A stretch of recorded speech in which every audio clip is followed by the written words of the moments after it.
اسمی من زوهاو است. این لحظه من با شما درباره چگونه گذراندن روزهای استراحت یک چند نصیحت‌های مفید می‌دهم. اگر برایتان پسند باشد با دقت باشد. البته روزهای استراحت را همه ما دوست می‌داریم، همینطور نه؟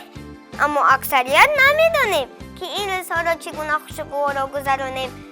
برای گورا گذاشتن وقت برای ما کودکان خیلی مشغولیت‌های عجیب و نجیب موجودند. آیا می‌دانید اینها چگونه مشغولیت‌هایند؟ من با شما میگویم، توجه کنید. اساساً در وقت‌های خالگی، روزهای استراحتی، مخصوصاً روزهای یکشنبه، ما نمی‌دانیم که با چه کار مشغول باشیم و خاطرمان شاد باشد. تماشای تلویزیون دلبازان شد. با کوچه بر اومدیم، مانده شدیم. آمدیم، خوراک خوردیم، خواب رفتیم، خستیم. باز چی کار کنیم؟ اوف، مانده شدیم. دوستان عزیز، شما می توانید در این لحظه ها فرصت را غنیمت شمرده از کاغذهای رنگی هر گونه اشیاء سازید. از قلم‌های رنگی وابسته به فصل سال رسم‌های زیبا کشید. از چیزهای نالازم اشیاءهای به دلتان معقول را آماده نمایید و به خواهرکان دادرک خود بیاموزید. این کارها را که انجام دادید برای تنفس، کمی از تلویزیون نگاه کردن و تماشای طبیعت توجه کنید، چون که طبیعت نیز برای بلد خاطری نقش مهم را می‌بازد. از تماشای طبیعت باز چند نمودی فکرهای جالب به سرتان می‌آید. مثلا از اشیاءهای طبیعی شما می‌توانید هر گونه اشیاءهای خوبی بازیکنی را به خود آماده کنید. مثلا از برگ و چوب و سنگ و خاک.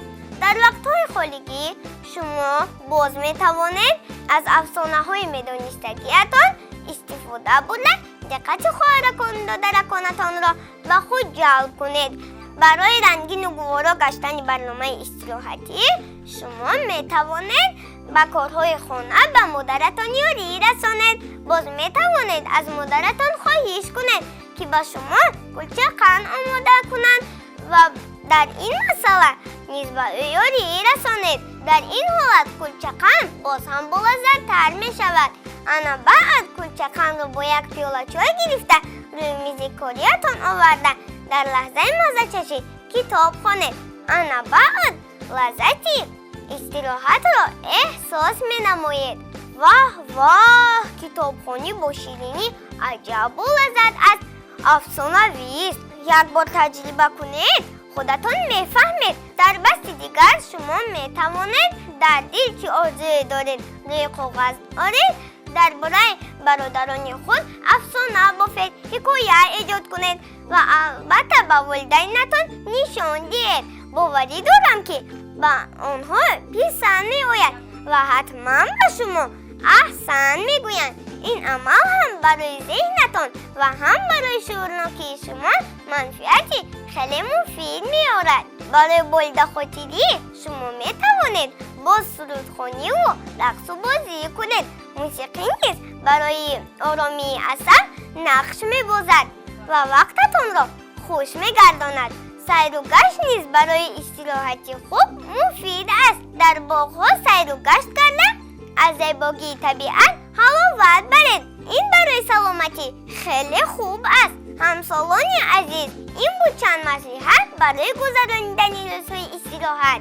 اگر این مصلحت برایتان پسند آمده باشد و دوستانتان توصیه دهید و عملهای اجرا کردگیتان را به دیگران نقل کنید تا که آنها از شما عبرت گرفته وقت خود را بیهوده نگذرانند. تا دیدار نوبتی.